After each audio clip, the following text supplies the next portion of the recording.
Dicen que lo peor no es la oscuridad, sino lo que aprende a vivir en ella cuando dejas de mirar. La historia de hoy me dejó sin dormir y estoy seguro de que a ti te pasará lo mismo. Pero antes de empezar, ¿desde qué parte del mundo me estás escuchando ahora mismo? Cuéntamelo en los comentarios para saber quiénes están despiertos conmigo. Y si eres nuevo aquí, suscríbete y únete a nosotros, porque una vez que se apaga la luz, ya no hay marcha atrás. Prepárate, porque lo que estás a punto de escuchar no es una simple leyenda. En este foro encontré historias parecidas a lo que pasó en mi casa, así que dejo la mía tal como la recuerdo, sin adornos. Vivo en una zona rural de Puebla, cerca de un cerro donde la gente todavía habla de nahuales como si fueran animales comunes. Nunca creí en nada de eso, pero hace unos meses mi hija menor empezó a comportarse de una manera que no puedo explicar. Lo primero fue el idioma. Dejó de hablar español de un día para otro y comenzó a usar un náhuatl perfecto, con una entonación que no era suya. En mi familia nadie lo habla, ni siquiera mi madre, que nació aquí cuando todavía había caminos de tierra y casas de adobe. Aún así, la niña pronunciaba cada palabra como si hubiera crecido escuchándolas desde la cuna. Lo que más me inquietó no fue el idioma, sino lo que decía. No eran frases sueltas ni palabras aprendidas al azar.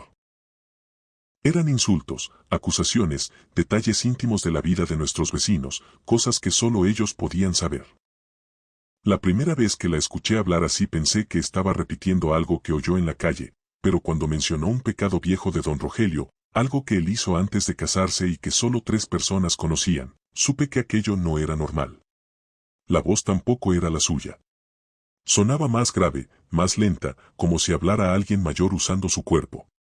No busqué ayuda en la iglesia porque aquí los curas no se meten en estas cosas.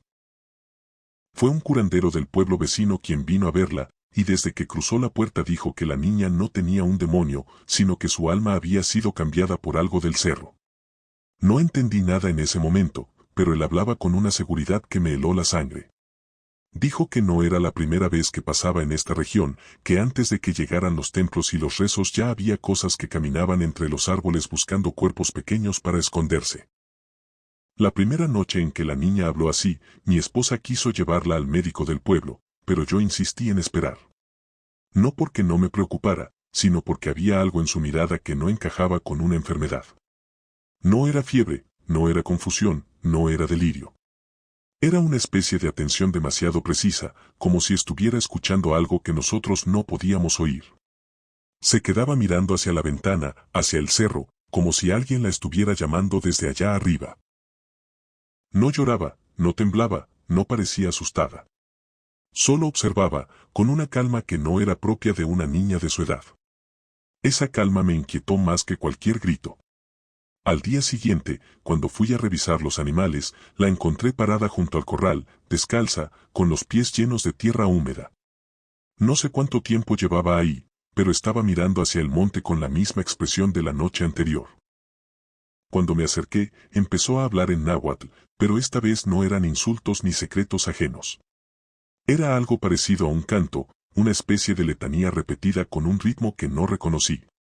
No entendí ninguna palabra, pero la cadencia me recordó a los rezos antiguos que mi abuela murmuraba cuando creía que nadie la escuchaba. Me quedé paralizado, porque mi hija jamás había oído esos rezos. Mi abuela dejó de hacerlos cuando yo era niño, y nunca quiso explicar por qué.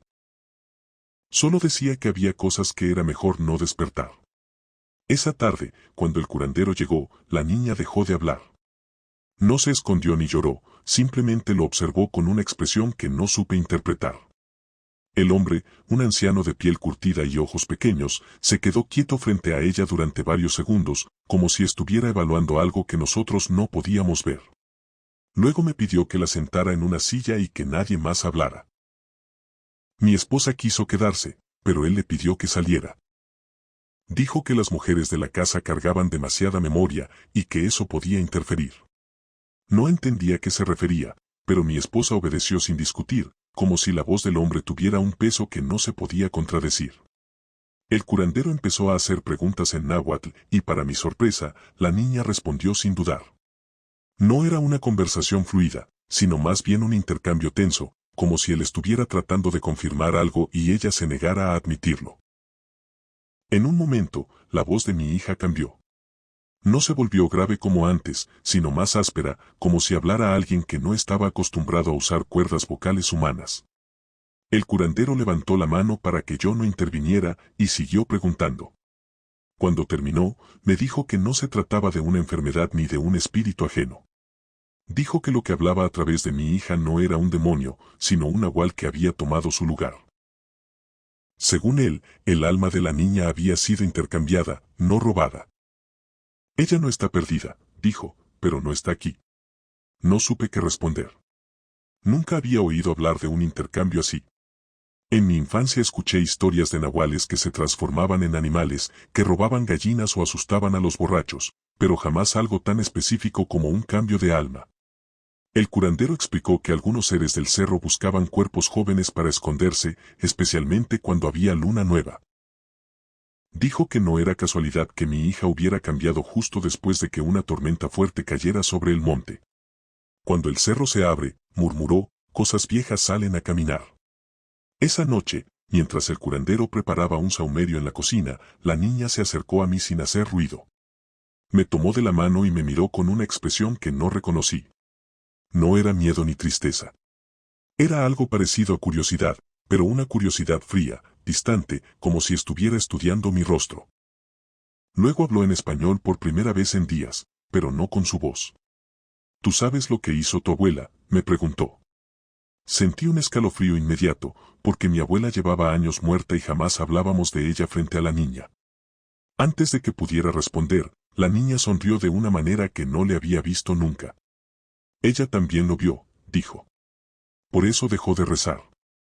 No pude dormir. Me quedé sentado en la mesa, escuchando el viento golpear las ventanas y tratando de recordar algo, cualquier cosa, que explicara lo que la niña había dicho. Mi abuela siempre fue devota, siempre llevaba un rosario en el bolsillo, siempre encendía velas en las noches de tormenta. Pero hubo un día, cuando yo tenía unos 8 años, en que dejó de hacerlo. No volvió a rezar, no volvió a ir a misa, no volvió a mencionar a ningún santo. Mi madre decía que había perdido la fe, pero yo recordaba la expresión de mi abuela cuando le pregunté por qué ya no rezaba. No fue tristeza lo que vi en su rostro. Fue miedo. El curandero dijo que al amanecer haría un ritual para intentar traer de vuelta el alma de la niña. No prometió nada.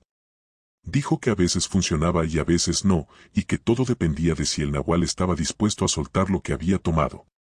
No les gusta dejar lo que ya probaron, advirtió. Y menos cuando la casa tiene historia. Cuando dijo eso, supe que había algo que mi familia había callado durante generaciones. Algo que tenía que ver con el cerro, con mi abuela, con esos rezos antiguos que dejó de hacer de un día para otro. Pero no tuve tiempo de preguntarle más, porque la niña empezó a reír desde su cuarto. No era una risa infantil. Era una risa seca, entrecortada, como si alguien estuviera probando cómo se supone que debe sonar la risa de un niño. El curandero empezó el ritual antes de que saliera el sol. No usó velas ni imágenes religiosas, solo un cuenco de barro, hierbas secas y un polvo oscuro que olía a tierra mojada. Dijo que la niña no debía estar presente, pero tampoco podía estar lejos, así que la sentamos en una silla frente a la puerta, donde la luz tenue del amanecer apenas tocaba su rostro. Ella no protestó ni se movió. Solo observaba al curandero con una atención que no era infantil, como si estuviera evaluando cada gesto, cada palabra, cada movimiento de sus manos. Yo me quedé detrás de ella, con una mano en su hombro, aunque no sé si lo hice para protegerla o para evitar que se levantara. El curandero comenzó a murmurar en náhuatl, pero no era un rezo ni una súplica. Era más bien una especie de negociación, un intercambio de frases que parecían dirigidas a alguien que no estaba en la habitación, pero que podía escucharlo. A medida que hablaba, el aire se volvió más pesado, como si la casa estuviera respirando con dificultad. Mi esposa, que observaba desde la cocina, se cubrió la boca con las manos cuando la niña inclinó la cabeza hacia un lado, como si estuviera escuchando una voz que venía desde el cerro.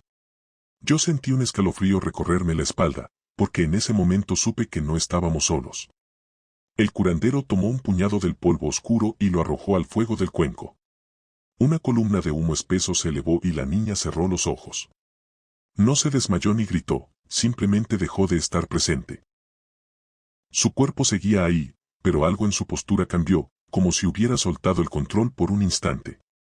El curandero aprovechó ese momento para hablar más rápido, con una urgencia que no había mostrado antes. Dijo que el nahual estaba cerca, que no quería soltar lo que había tomado, que la niña le ofrecía un escondite perfecto. Yo no entendía nada, pero sentía que algo se movía en la casa, algo que no tenía forma ni sonido, pero que estaba ahí, esperando. De pronto, la niña abrió los ojos. No eran sus ojos. No sé cómo explicarlo sin sonar exagerado, pero la mirada que tenía no pertenecía a un niño.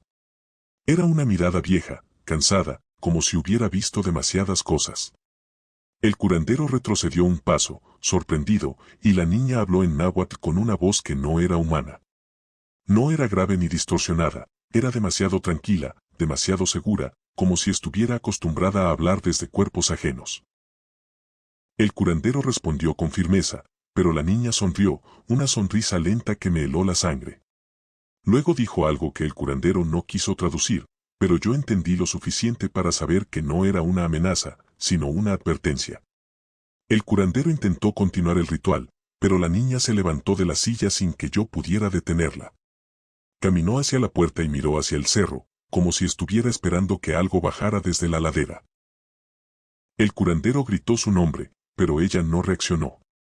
Solo levantó la mano y señaló el monte. En ese momento, el viento cambió de dirección y un olor a tierra húmeda entró por la puerta, un olor que reconocí de inmediato. Era el mismo olor que había sentido cuando era niño, la noche en que mi abuela dejó de rezar.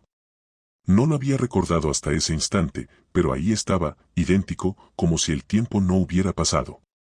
La niña dio un paso hacia afuera, pero el curandero la sujetó del brazo y murmuró algo rápido, casi desesperado. Ella se detuvo, pero no por obediencia, sino porque algo la obligó a quedarse quieta. El curandero tomó un puñado de hierbas y las presionó contra su pecho. La niña gritó, no de dolor, sino de furia, como si le hubieran arrebatado algo que consideraba suyo. El grito no era humano. Era un sonido áspero, profundo, que hizo que los perros del pueblo empezaran a ladrar al mismo tiempo. Mi esposa cayó de rodillas, tapándose los oídos, y yo tuve que sujetarme de la pared para no perder el equilibrio. El curandero siguió presionando las hierbas contra el pecho de la niña hasta que ella dejó de gritar. Su cuerpo se relajó y cayó hacia adelante, pero yo la sostuve antes de que tocara el suelo.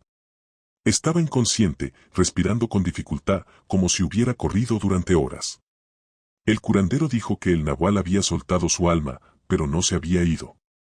Está cerca, murmuró. Muy cerca. No quiso quedarse más tiempo. Dijo que la casa tenía demasiada historia, demasiados silencios, demasiadas cosas que no se habían dicho.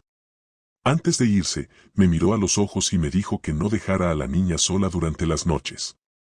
Él va a querer volver, advirtió. Siempre vuelven.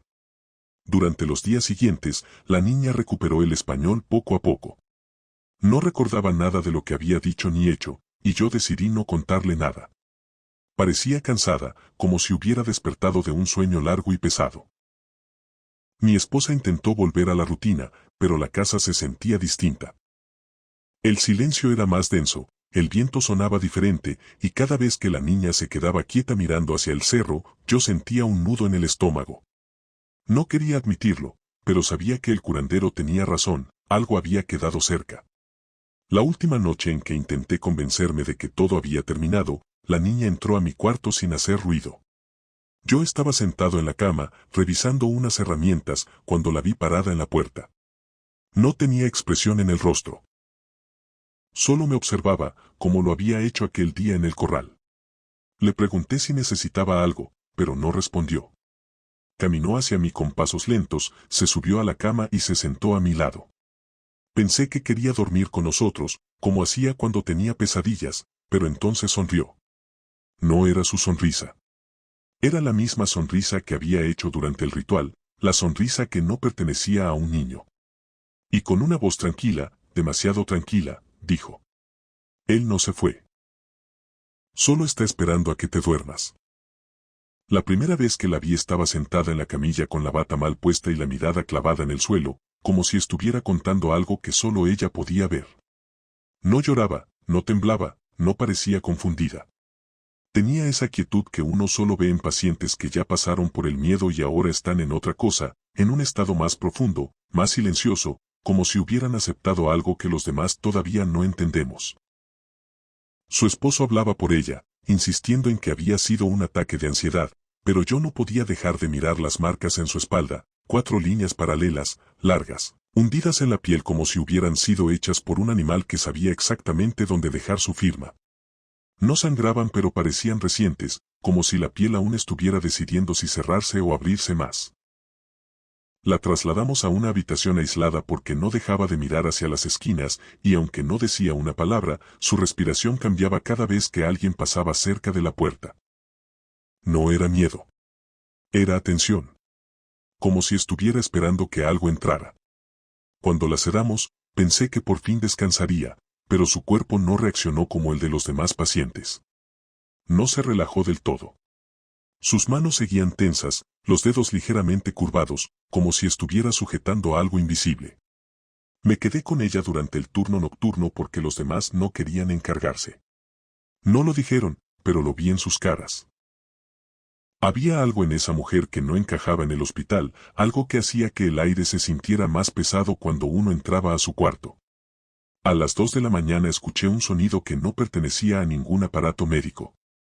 No era un pitido, ni un golpe, ni un movimiento brusco. Era un crujido lento, como madera doblándose bajo un peso que no debería estar ahí. Cuando abrí la puerta, la habitación estaba en silencio, pero la cama no estaba donde la había dejado. Estaba unos centímetros más cerca de la ventana y la paciente seguía dormida, inmóvil, con la misma expresión tranquila. Revisé las cámaras porque pensé que quizá algún paciente desorientado había entrado, pero lo que vi me dejó sin palabras. La cama se elevó del suelo, no de golpe, sino con una suavidad imposible, como si unas manos invisibles la levantaran con cuidado. 10 centímetros. Suspendida. Sin vibraciones. Sin sombras. Sin explicación. Y luego bajó, igual de despacio, como si nada hubiera pasado. A la mañana siguiente, las marcas en su espalda habían cambiado. Ya no eran líneas rectas. Tenían curvas, ángulos, una especie de patrón que no reconocí. Los médicos dijeron que era dermografismo, pero ninguno quiso explicar por qué aparecían mientras ella estaba sedada, sin contacto con nada. El esposo lloró cuando las vio, diciendo que en su casa había ocurrido lo mismo, pero que él pensó que ella se lastimaba dormida. Yo sabía que no. Nadie puede hacerse marcas tan profundas sin despertar, y mucho menos sin dejar rastros en las uñas o en la ropa. El capellán llegó por petición de la familia. No era un hombre impresionable, pero cuando entró a la habitación, se quedó quieto, como si hubiera sentido un cambio en la temperatura. No tocó a la paciente. No la miró directamente. Solo empezó a rezar en voz baja, un rito menor que solía usar en casos de angustia espiritual. La mujer no reaccionó. No abrió los ojos. No se movió. Pero el monitor cardíaco marcó un ritmo extraño, como si su corazón respondiera a algo que no estaba en la habitación. El capellán terminó rápido, demasiado rápido, y salió sin decir una palabra. Esa noche, todos los crucifijos de la planta amanecieron invertidos. No solo los de las habitaciones, también los del pasillo, los de la sala de descanso, incluso el que estaba atornillado junto al ascensor. Las cámaras no mostraron a nadie. Ni una sombra. Ni un movimiento. Nada. La paciente despertó al día siguiente. No recordaba nada. Ni el hospital, ni las marcas, ni la sedación. Lo único que notamos fue su mirada. Sus ojos, antes marrones, estaban más oscuros, casi negros, como si la pupila hubiera devorado el iris. Los médicos dijeron que era un efecto secundario, pero yo he visto cientos de pacientes sedados y nunca vi un cambio así. Ella decía sentirse bien, pero evitaba los espejos. Cada vez que pasaba frente a uno, bajaba la cabeza, como si temiera ver algo que nosotros no podíamos ver. La dieron de alta cuando las marcas dejaron de aparecer. El esposo la llevó de la mano, tratando de actuar como si todo hubiera sido un susto. Pero antes de salir, ella se detuvo frente a mí. No sonrió. No agradeció. Solo me miró con esos ojos oscuros que parecían absorber la luz del pasillo. Y con una voz tranquila, sin emoción, dijo: yo estaba dormida. Pensé que ahí terminaba. Pero luego inclinó la cabeza, como si escuchara algo detrás de mí, y añadió: ella no. La paciente despertó al día siguiente. No recordaba nada. Ni el hospital, ni las marcas, ni la sedación. Lo único que notamos fue su mirada. Sus ojos, antes marrones, estaban más oscuros, casi negros, como si la pupila hubiera devorado el iris. Los médicos dijeron que era un efecto secundario, pero yo he visto cientos de pacientes sedados y nunca vi un cambio así. Ella decía sentirse bien, pero evitaba los espejos. Cada vez que pasaba frente a uno, bajaba la cabeza, como si temiera ver algo que nosotros no podíamos ver. La dieron de alta cuando las marcas dejaron de aparecer. El esposo la llevó de la mano, tratando de actuar como si todo hubiera sido un susto. Pero antes de salir, ella se detuvo frente a mí. No sonrió. No agradeció. Solo me miró con esos ojos oscuros que parecían absorber la luz del pasillo. Y con una voz tranquila, sin emoción, dijo: yo estaba dormida. Pensé que ahí terminaba. Pero luego inclinó la cabeza, como si escuchara algo detrás de mí, y añadió: ella no. La cómoda llegó a la casa un martes por la tarde, cuando la calle Orchard estaba llena de turistas y vendedores ambulantes. Nadie en la familia pensó demasiado en ella, era solo un mueble antiguo, de madera oscura, con un olor tenue a aceite viejo y un cajón que se atascaba al abrirlo. La compraron porque la madre quería algo con historia, algo que rompiera la monotonía del apartamento moderno donde vivían.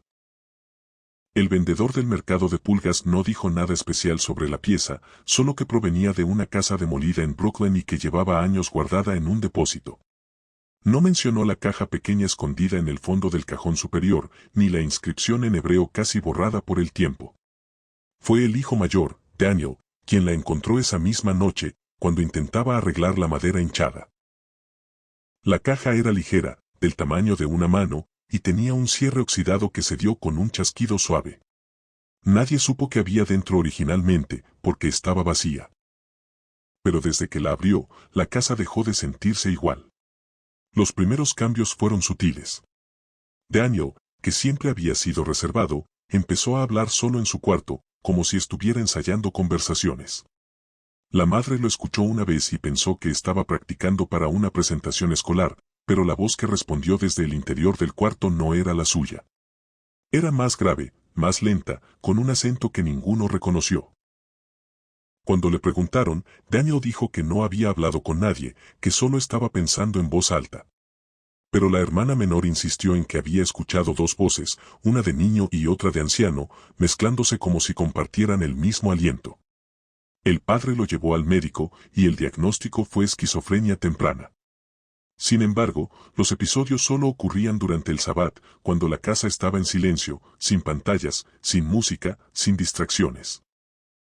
Era como si algo esperara ese momento exacto para manifestarse. Con cada semana que pasaba, la voz anciana se volvía más clara. A veces hablaba en yiddish, otras en un hebreo arcaico que Daniel jamás había estudiado. La madre, que había crecido en un hogar secular, reconocía algunas palabras de las historias que su abuela contaba cuando era niña, pero no podía entender las frases completas. Lo que sí entendía era el tono, no era una voz perdida ni confundida. Era una voz que reclamaba algo. Una noche, durante la cena, Daniel levantó la cabeza de repente y dijo, con ambas voces superpuestas, que la casa estaba vacía de luz. Nadie supo qué significaba, pero el padre sintió un escalofrío que no pudo explicar. No era una metáfora. No sonaba como una frase poética. Sonaba como un veredicto. El rabino llegó por recomendación de un vecino, un hombre mayor que había vivido en la calle Orchard desde antes de que los edificios fueran renovados. No era un rabino cualquiera. Era un estudioso del Zohar, acostumbrado a tratar con casos que la mayoría prefería ignorar. Cuando entró al apartamento, no pidió ver al niño de inmediato. Caminó por las habitaciones, tocó las paredes, abrió los cajones de la cómoda y se detuvo frente a la caja vacía. No la tocó. Solo la observó con una expresión que mezclaba reconocimiento y resignación. Luego pidió que todos se sentaran en la sala, sin luces encendidas, solo con las velas del sabbat que la madre encendía por costumbre más que por fe. El rabino dijo que lo que iban a hacer no era un exorcismo, sino un juicio. Un din Torah para un espíritu errante. Un dibuk. Daniel fue llevado al centro de la sala, sentado en una silla de madera. No estaba sedado ni atado, pero su postura era rígida, como si alguien más sostuviera su cuerpo desde dentro. El rabino abrió un libro antiguo, con páginas amarillentas y letras que parecían moverse bajo la luz de las velas. No recitó fórmulas dramáticas ni invocaciones teatrales. Habló como un juez, con calma, con precisión, como si estuviera interrogando a un testigo. Preguntó quién estaba allí, por qué había entrado, qué buscaba. Al principio no hubo respuesta. Luego, la voz anciana habló a través de Daniel, pero no con rabia ni violencia. Habló con cansancio. Dijo que había estado vagando durante décadas, que había sido arrancado de su cuerpo sin preparación, que había buscado un lugar donde descansar. Dijo que la caja había sido su prisión, y que cuando Daniel la abrió, encontró un espacio vacío, una casa sin luz espiritual, sin rezos, sin memoria. Entré porque no había nada que me detuviera, dijo. La casa estaba vacía de luz. El rabino no lo reprendió. No lo insultó. Le habló como se le habla a alguien que ha cometido una falta grave pero comprensible. Le explicó que no podía quedarse, que no tenía derecho a ocupar un cuerpo vivo, que debía aceptar el juicio y marcharse. El dibuk respondió que no quería hacer daño, que solo buscaba un lugar donde no sentirse solo. La voz de Daniel tembló cuando dijo eso, como si el niño escuchara desde algún rincón de su propia mente. El rabino cerró el libro y pronunció una sentencia que ninguno de los presentes entendió del todo. Las velas parpadearon. La temperatura bajó. Y durante un instante, la voz anciana gritó algo que no era palabra, sino un sonido de pérdida. Luego, silencio. Daniel cayó al suelo, inconsciente. Cuando despertó, no recordaba nada. Ni la caja, ni las voces, ni el juicio. Pero la familia sí. Y aunque el rabino aseguró que el dibuk se había ido, la madre decidió sacar la cómoda del apartamento esa misma noche. La dejaron en la acera, junto a la basura, sin mirar atrás. Al día siguiente, alguien se la llevó. Nadie supo quién. La familia intentó volver a la normalidad, pero la casa nunca recuperó su atmósfera anterior. No era miedo. Era una sensación de haber sido observados demasiado de cerca. De haber sido evaluados. De haber sido encontrados vacíos. La madre empezó a encender las velas del sabbat con más intención, no por tradición, sino por necesidad. El padre dejó de pasar por el mercado de pulgas.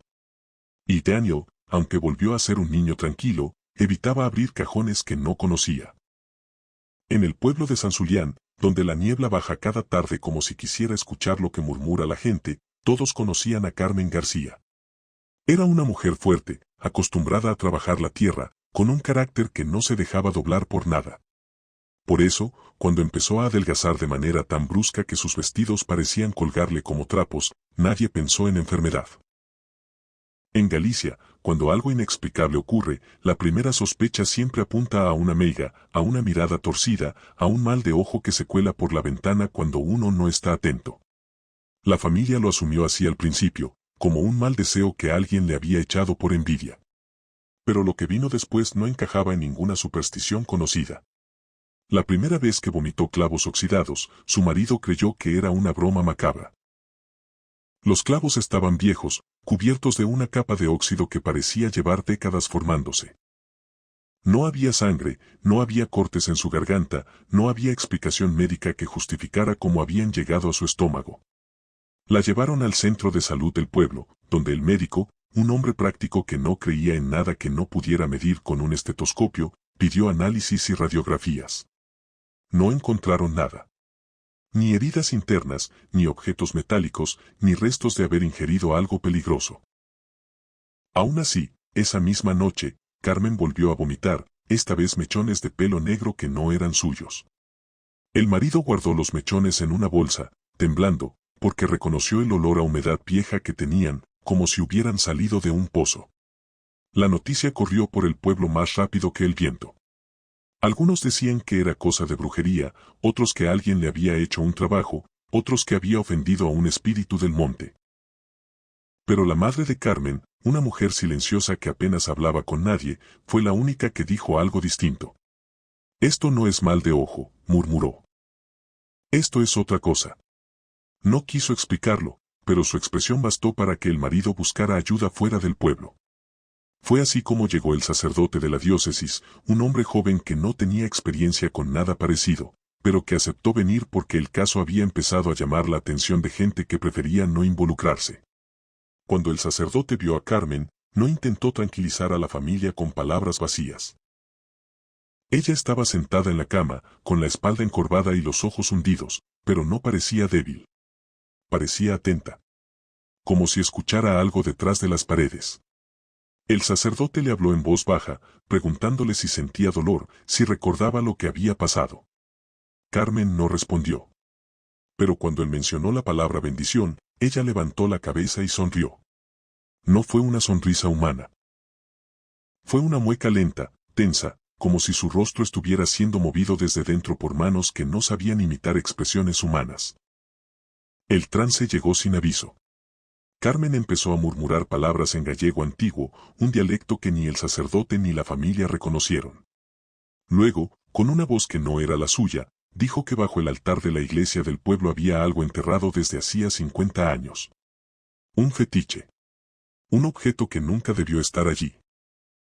El sacerdote palideció, porque nadie fuera del clero sabía que la iglesia había sido reconstruida después de un incendio en los años 70, y que durante las obras se encontraron restos de prácticas antiguas que nunca se hicieron públicas. Carmen describió el objeto con precisión, un pequeño ídolo de madera envuelto en tela negra, atado con un cordel de cáñamo y cubierto de símbolos que no pertenecían a ninguna tradición cristiana. El sacerdote pidió permiso para revisar el altar esa misma noche. Lo hizo acompañado de 2 ayudantes, y cuando levantaron las losas, encontraron exactamente lo que Carmen había descrito. El trance llegó sin aviso. Carmen empezó a murmurar palabras en gallego antiguo, un dialecto que ni el sacerdote ni la familia reconocieron. Luego, con una voz que no era la suya, dijo que bajo el altar de la iglesia del pueblo había algo enterrado desde hacía 50 años. Un fetiche. Un objeto que nunca debió estar allí. El sacerdote palideció, porque nadie fuera del clero sabía que la iglesia había sido reconstruida después de un incendio en los años 70, y que durante las obras se encontraron restos de prácticas antiguas que nunca se hicieron públicas. Carmen describió el objeto con precisión, un pequeño ídolo de madera envuelto en tela negra, atado con un cordel de cáñamo y cubierto de símbolos que no pertenecían a ninguna tradición cristiana. El sacerdote pidió permiso para revisar el altar esa misma noche. Lo hizo acompañado de 2 ayudantes, y cuando levantaron las losas, encontraron exactamente lo que Carmen había descrito. El fetiche estaba allí, intacto, como si hubiera estado esperando. El sacerdote no quiso tocarlo. Lo envolvió en un paño blanco y lo llevó a la casa de los García, donde decidió realizar un exorcismo que no estaba preparado para dirigir. No era un ritual espectacular ni lleno de gritos, sino un proceso lento, agotador, donde cada palabra parecía pesar toneladas. Carmen se retorcía en la cama, no como alguien que sufre, sino como alguien que intenta liberarse de una garra invisible. A veces hablaba con su voz, suplicando que la dejaran en paz. Otras veces hablaba con la voz grave que había revelado el fetiche, diciendo que la casa estaba marcada desde antes de que ella naciera. El exorcismo duró 12 horas. 12 horas en las que el sacerdote envejeció más que en toda su vida. Cuando terminó, Carmen cayó en un sueño profundo, como si por fin hubiera sido soltada. El sacerdote salió de la casa sin despedirse. A la mañana siguiente, presentó su renuncia al obispado. No dio explicaciones. El fetiche estaba allí, intacto, como si hubiera estado esperando. El sacerdote no quiso tocarlo. Lo envolvió en un paño blanco y lo llevó a la casa de los García, donde decidió realizar un exorcismo que no estaba preparado para dirigir. No era un ritual espectacular ni lleno de gritos, sino un proceso lento, agotador, donde cada palabra parecía pesar toneladas. Carmen se retorcía en la cama, no como alguien que sufre, sino como alguien que intenta liberarse de una garra invisible. A veces hablaba con su voz, suplicando que la dejaran en paz. Otras veces hablaba con la voz grave que había revelado el fetiche, diciendo que la casa estaba marcada desde antes de que ella naciera. El exorcismo duró 12 horas. 12 horas en las que el sacerdote envejeció más que en toda su vida. Cuando terminó, Carmen cayó en un sueño profundo, como si por fin hubiera sido soltada. El sacerdote salió de la casa sin despedirse. A la mañana siguiente, presentó su renuncia al obispado. No dio explicaciones. No quiso hablar con nadie. Solo dijo que no volvería a celebrar misa. Carmen sobrevivió, pero nunca volvió a ser la misma. Recuperó peso, dejó de vomitar objetos imposibles, pero su mirada cambió. A veces se quedaba quieta, mirando hacia la iglesia, como si recordara algo que no quería decir. La familia intentó seguir adelante, pero el pueblo nunca olvidó lo ocurrido.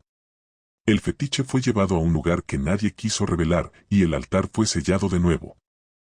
El proyecto estaba destinado a ser uno de los complejos residenciales más lujosos de Dubái, torres de vidrio, jardines artificiales, piscinas suspendidas sobre el desierto. Para Mark Allison, ingeniero estructural estadounidense, era la oportunidad perfecta para consolidar su carrera. Llegó al sitio con la seguridad de quien cree que todo problema tiene una solución técnica, sin imaginar que los trabajadores locales lo observaban con una mezcla de respeto y preocupación. No por él, sino por el terreno. Cada vez que Mark mencionaba la excavación profunda, los obreros intercambiaban miradas silenciosas.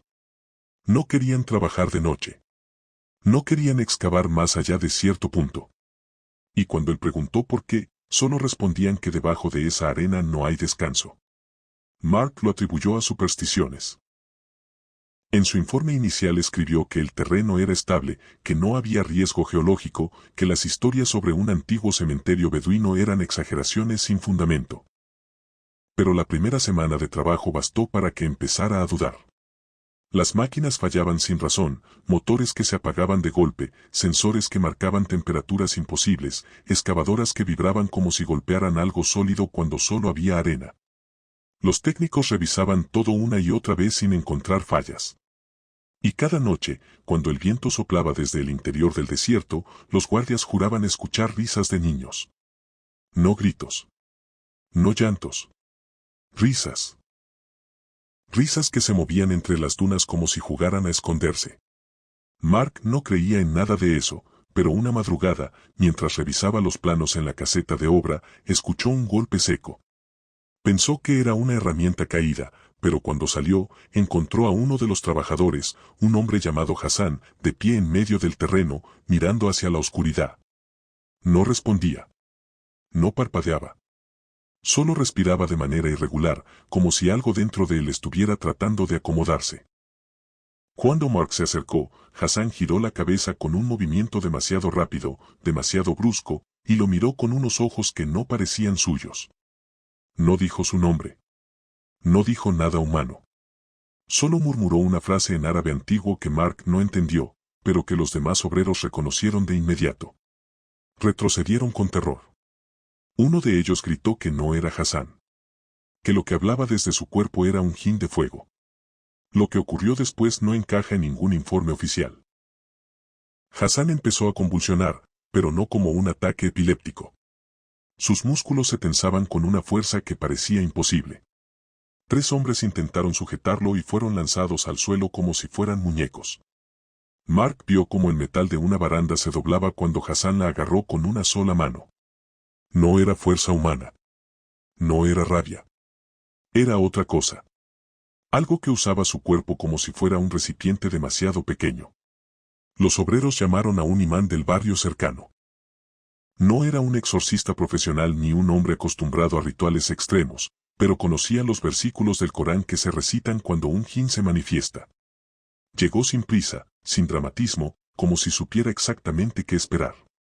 Pidió que ataran a Hassan con cadenas de acero, no por seguridad, sino para evitar que el jinn destruyera el cuerpo que estaba usando. Mark observó cómo el imán colocaba una mano sobre la frente del hombre y comenzaba a recitar. No gritaba. No imponía.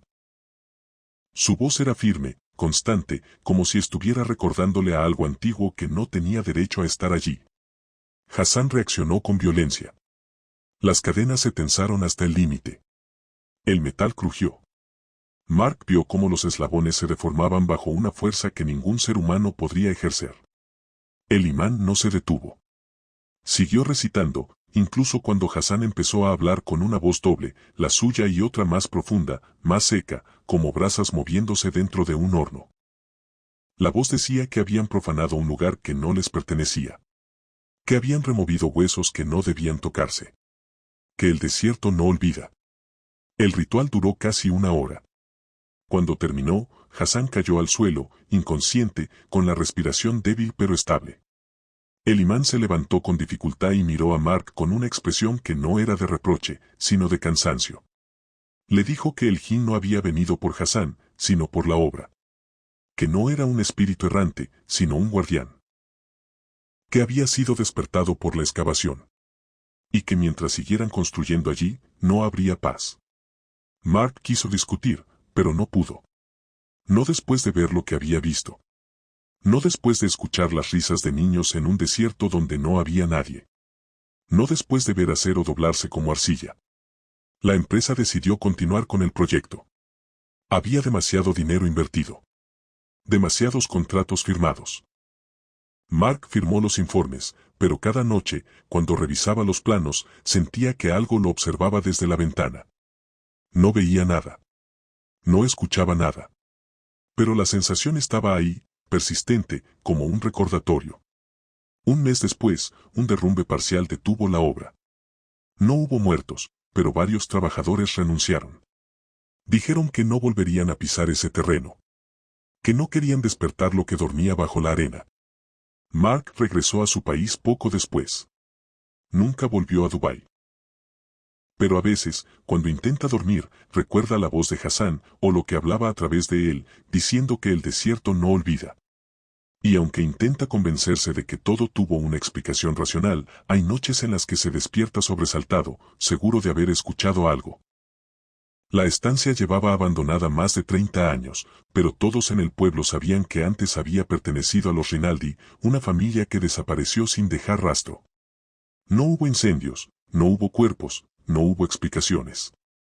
Solo una casa vacía en medio de la pampa, con las ventanas rotas y el techo hundido en algunos sectores. Para nosotros, un grupo de adolescentes aburridos, era el lugar perfecto para hacer estupideces. Y la mayor estupidez fue llevar una tabla improvisada, hecha con un pedazo de madera y un vaso invertido, para jugar a llamar espíritus. No sabíamos nada. No entendíamos nada. Y aún así, lo hicimos. Éramos 5. Mi hermana menor, Lucía, insistió en venir aunque yo no quería llevarla. Tenía esa mezcla de valentía y curiosidad que siempre la metía en problemas. La mesa donde apoyamos la tabla estaba cubierta de polvo y excremento de murciélago, pero nadie dijo nada. El viento entraba por las grietas de las paredes, moviendo las cortinas rotas como si alguien respirara detrás de ellas. Cuando apoyamos los dedos sobre el vaso, todos nos reímos. Era un juego. Un chiste. Una forma de pasar la tarde sin pensar en el colegio ni en el calor insoportable. El vaso se movió a los pocos minutos. No fue un tirón brusco ni un empujón evidente. Fue un deslizamiento lento, casi tímido, como si algo estuviera probando nuestra reacción. Pensamos que era uno de nosotros. Nos acusamos entre risas. Pero cuando el vaso empezó a moverse más rápido, formando palabras que ninguno estaba guiando, el ambiente cambió. La palabra que se formó fue atrás. No tenía sentido. No había nada atrás. Pero Lucía giró la cabeza como si hubiera escuchado un susurro. Y en ese instante, cayó al suelo. No fue un desmayo normal. Su cuerpo se arqueó como si alguien la hubiera golpeado desde adentro. Las convulsiones eran violentas, pero lo peor vino cuando intentamos levantarla. Entre 4 no pudimos moverla ni un centímetro. Era como si su cuerpo se hubiera hundido en el piso, como si la gravedad la hubiera elegido solo a ella. Uno de los chicos se lastimó la espalda intentando levantarla. Otro empezó a llorar. Yo no podía pensar. Solo veía a mi hermana retorcerse, con los ojos en blanco y la boca abierta como si quisiera gritar pero no pudiera. La llevamos al pueblo como pudimos, arrastrándola sobre una manta porque levantarla era imposible. El médico, un hombre que siempre decía que todo tenía explicación, nos recibió con fastidio. Pero cuando vio que Lucía no parpadeaba ni reaccionaba a la luz, dejó de hablar. Le echó agua en la cara para despertarla. No funcionó. Entonces, casi por costumbre, tomó un frasquito de agua bendita que guardaba en su consultorio por si las viejas del pueblo lo pedían. Apenas el agua tocó la piel de Lucía, se escuchó un chisporroteo. No un sonido suave. Un sonido seco, como carne quemándose en una parrilla. El olor llenó la habitación en segundos, azufre, grasa quemada, algo más profundo, más animal. El médico retrocedió con una expresión que nunca le había visto. No dijo posesión. No dijo demonio. Solo murmuró, esto no es médico. Durante semanas, el olor no se fue de la casa. Abríamos ventanas, lavábamos las paredes, quemábamos hojas de laurel. Nada funcionaba. Era como si el aire mismo estuviera impregnado de algo que no quería irse. Lucía dejó de convulsionar, pero tampoco volvió a hablar. No parpadeaba. Nunca. Podía pasar horas mirando un punto fijo, sin mover un músculo, sin reaccionar a nada. A veces parecía que respiraba más lento, como si su cuerpo estuviera aprendiendo a imitar la vida. El cura del pueblo vino una vez. No volvió. Dijo que no podía ayudar. Que había cosas que no estaban en sus manos. Que lo que entró no vino por error. No quiso explicar más. Mi madre lloraba todas las noches. Mi padre dejó de dormir. Yo pasaba horas sentado frente a Lucía, esperando que hiciera algo que me demostrara que seguía ahí adentro. Pero lo único que hacía era mirarme. No con odio. No con tristeza. Con una calma que no era suya. Una tarde, mientras la observaba, noté algo que me heló la sangre. No era un movimiento. No era un sonido. Era una expresión. Una sonrisa. Pequeña. Apenas un gesto. Pero no era la sonrisa de mi hermana. Era demasiado lenta, demasiado precisa, demasiado consciente. Y entonces entendí algo que nadie quería decir en voz alta. El fenómeno había cesado. Pero lo que estaba dentro de su cuerpo no se había ido. Dentro, protegidas por un fieltro descolorido, había una docena de cintas de carrete abierto, de las usadas en los años 70. Un papel amarillento pegado en la tapa decía, en una caligrafía temblorosa, caso Veritas. No catalogar.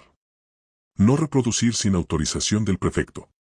La curiosidad de Luca fue más fuerte que la advertencia. Esa misma noche, después del toque de queda, se encerró en la sala de digitalización con un viejo magnetófono restaurado. La primera cinta contenía solo estática. La segunda, el murmullo de oraciones en latín. Pero la tercera cambió todo.